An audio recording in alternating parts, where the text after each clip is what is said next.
একজন নারীর জন্য স্বামী ছাড়া আর বিশ্বস্ত বন্ধু কে হতে পারে? স্বামী ছাড়া বিশ্বস্ত বন্ধু কেউ হতে পারে? স্বামী ছাড়া অন্য কোনো পুরুষের সাথে বন্ধুত্ব করলে, সম্পর্ক স্থাপন করলে সে আপনাকে স্বপ্ন হয়তো দেখাবে, কিন্তু কখনোই স্বপ্ন পূরণ করবে না। একটা কথা মনে রাখবেন, কথায় আছে, নিম পাতা তিতা হলেও রক্ত পরিষ্কার করে।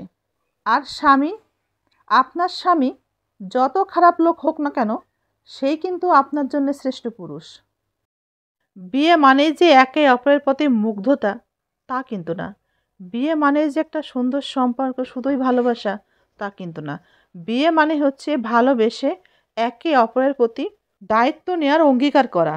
দায়িত্ব নেওয়া মানেই যে একে অপরের সাথে তর্ক বিতর্ক ঝগড়া বিবাদ হবে না, তা কিন্তু না।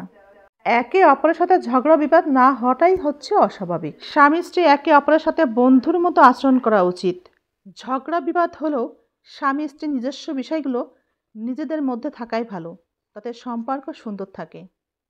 ভালো মেয়েরা কখনোই স্বামীর সাথে খারাপ ব্যবহার করতে পারে না।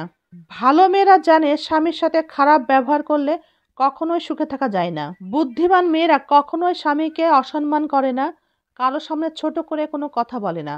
স্বামী কষ্ট পাবে এমন কোনো কথা, বিশ্বাস ভেঙে যাওয়ার মতো কোনো কাজ একটা ভালো মেয়ে কখনোই করতে পারে না। কারণ মেয়েটা জানে স্বামী হচ্ছে এই দুনিয়ার সুখ দুঃখের সাথী এবং জান্নাতের সঙ্গী। একজন পুরুষের সব থেকে বড় অর্জন একজন ভালো মনের স্ত্রী।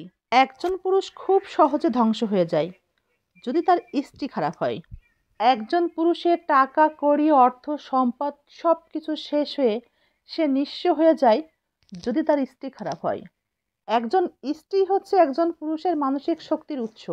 সেই উৎস যদি নষ্ট হয়ে যায়, তাহলে সেই পুরুষটির ধ্বংস করার জন্য কোনো শত্রুর প্রয়োজন হয় না, তার জন্যে স্ত্রী যথেষ্ট। আপনার জীবনে তাই যতটাই ব্যস্ততা থাকুক, আপনি স্ত্রীকে সময় দিন। স্ত্রীকে কাছাকাছি পাশাপাশি রাখার চেষ্টা করুন। সংসার জীবনের শুরুতেই তাকে আগলে রাখুন এবং আপনার ভালোবাসাটা বিভিন্নভাবে প্রকাশ করুন, তাকে আশ্বস্ত করুন। স্ত্রীর দুষ্টু বুদ্ধির কারণে যদি আপনি একবার ভেঙে পড়েন, তাহলে আপনার পুরো পরিবারটাই অপ্রস্তুত হয়ে পড়বে।